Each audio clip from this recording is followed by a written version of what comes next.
Hey, what is happening, people? Woodsy Workout here, and we are on episode 6 of the Hyrox Deep Dive series. Today we're going over farmer carries. I'm going to break down technique, how to train for it, and race strategy. Let's dig in.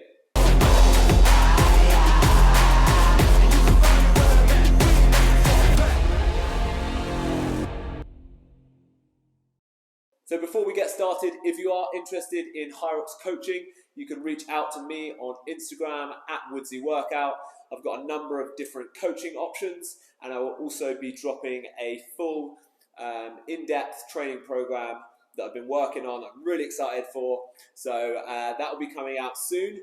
So if you follow me on Instagram and you subscribe, you will have the chance of getting it for free because I'm giving away a few freebies when it drops. Now let's get into the farmer carries. Probably the most simple station in Hyrox, and for that reason, I think it's often overlooked in preparation. However, it is at a very crucial part of the race, and if you get it wrong, it can be very costly. So let's take a look at technique. Now, if you've been to a Hyrox race before, you know that the kettlebells aren't waiting for you nice and evenly spaced out in front of the track. They tend to be tightly packed into a box to one side of the entrance. So in order to pick them up quickly and safely, here's what you do. You approach side on in the direction of the entrance, pull one kettlebell out of the bunch, and then here you are in a position to get the best possible grip.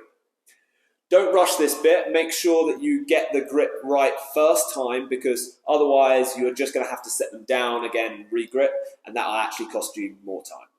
When gripping the kettlebells, bend your knees, keep your back flat and your chest up. You want to curl your wrists and reach under the kettlebell. So this is an old strongman technique. When you pick them up, your wrist will straighten out, but it bunches the skin on your hands, which may be a little uncomfortable at first, but it's one more thing that those handles have to pass over until it's onto your fingers, because when it gets onto your fingers, then bells are going down soon. A method you can use if you have like large hands is a hook grip.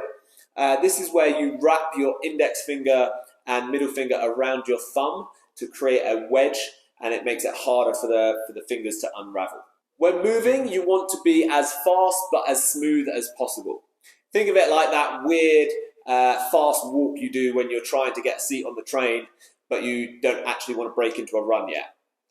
Keep the upper body still, shoulder blades back, chest up, and the less those kettlebells wobble and move, the better. Now remember, the added weight causes, it creates a stronger forward momentum. So it makes it harder to stop and turn.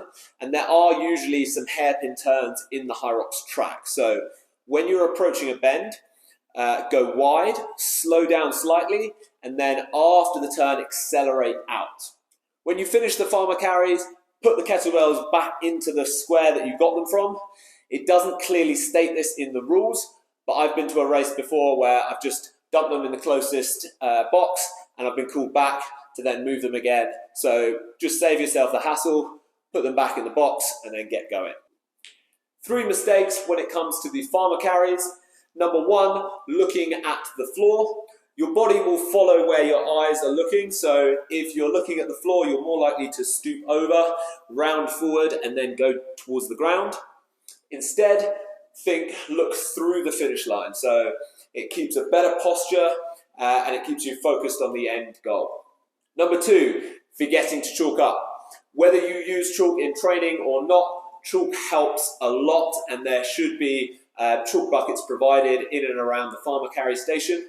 Sometimes there's even enough on the floor that you can just dab your hands on that and use that. And then 3rd mistake is bending your arms. When you carry the kettlebells, a lot of people, as it starts to get hard, have a tendency to pull in.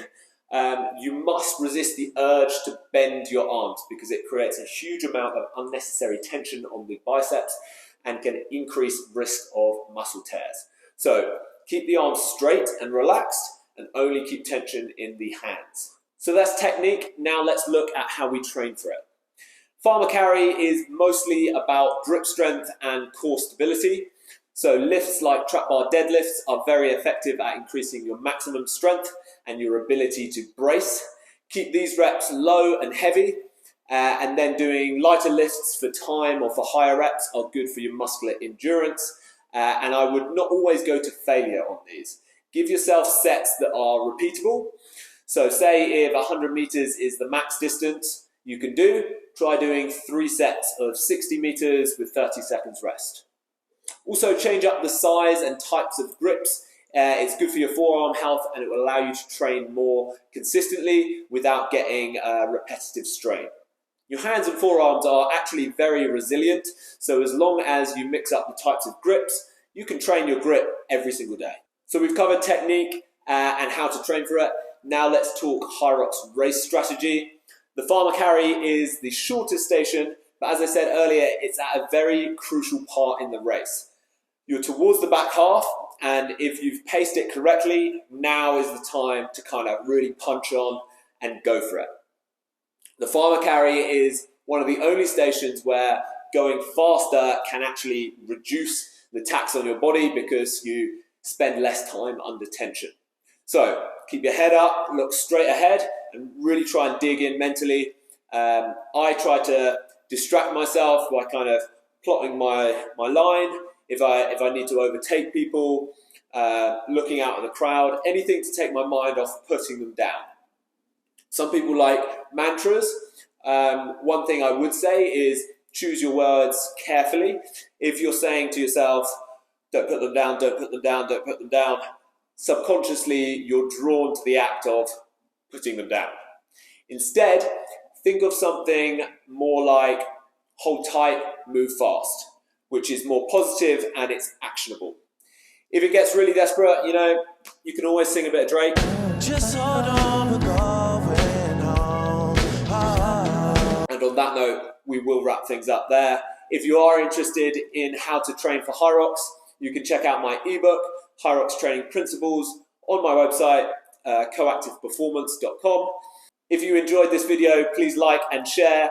If you have any questions, drop a comment. And for coaching or anything else, reach out to me on Instagram @WoodseyWorkout, where you can find plenty more tips and tricks on all things health and fitness.